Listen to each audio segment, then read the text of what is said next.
Chief Meteorologist Bobby Deskins joins us now. And Bobby, we know Helene was a major flood event, but for much of the Tampa Bay area, it was the winds from Milton that did the most damage.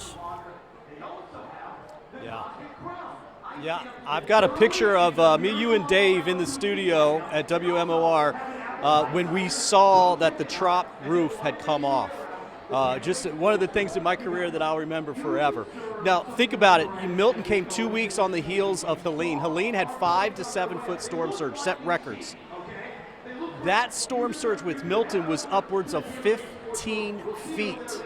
And we know the problems that we had with 5 to 7 foot. We're still recovering from that here in Pinellas. Imagine it going almost to 15 feet. So that was Siesta Key and just to the south where that storm surge because it went in. So, oh my goodness, I tell you what, and tropics, we're going to start with that. We've been watching the Southwest Gulf, and that's where we had about a 10% chance of development. That has gone away. That has moved into Mexico.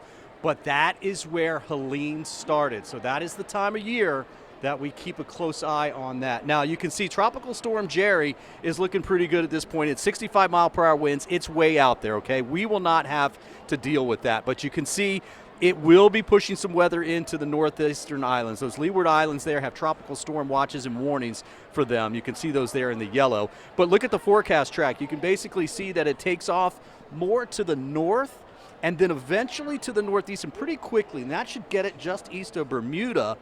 But winds will basically stay right around 70 to 80. So we do think it gets to hurricane strength. Now, closer to home, we're dealing with this low, or at least the effects of this low, because that's going to form east of Tampa and then move up across the Carolina coast.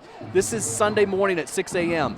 By this time, it started to pull down some drier air behind it, and we'll start to feel it tomorrow evening, but really Saturday and Sunday.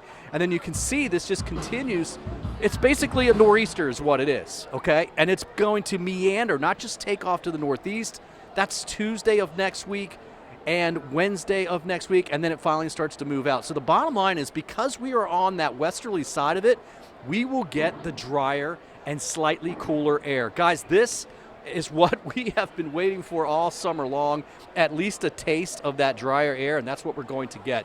Dew points will really drop off. It will cut our rain chances off, and the cool, dry air that's now up in the mid-Atlantic states will get pulled back down on the backside, and I think it sticks around almost all next week. I mean, temperatures will rebound a little bit, but this is the key. That humidity really goes down. So low to mid-70s, trust me, it's hot out here right now, and it's kind of humid, but dew points in the 60s like that is the humidity really dropping off, and it's going to stick around for next week. Now, we do have a few showers around. We'll go 30% tomorrow, probably only about 10 to 20% on Saturday. I think that's over on the East Coast. But then after that, the rain chances are done. Sunday, Monday, Tuesday, Wednesday, even Thursday, I think we're basically rain-free. And look at the high temps. They will go down to the low to mid-80s Saturday and Sunday, just a touch warmer on Monday and Tuesday, and this is what you'll feel. Open the windows, get up early. It is going to be gorgeous in the mornings. And in fact, by Monday morning, Tuesday morning, we'll have some 50s on the map. It's gorgeous out there now with a nice breeze in St. Pete and the rock and roll jamming in the background. Here's the forecast model with those showers for this evening. I don't expect a lot. Most of it will be to the south. But if you're in the Tampa Bay area watching it, I think we're looking pretty good with just a 20% chance.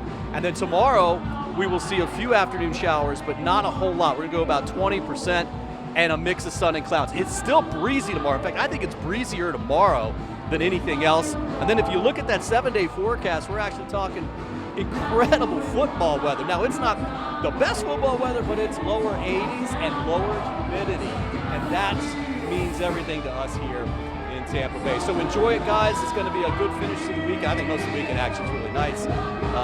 But it is going to be a great taste of fall weather coming up this next week.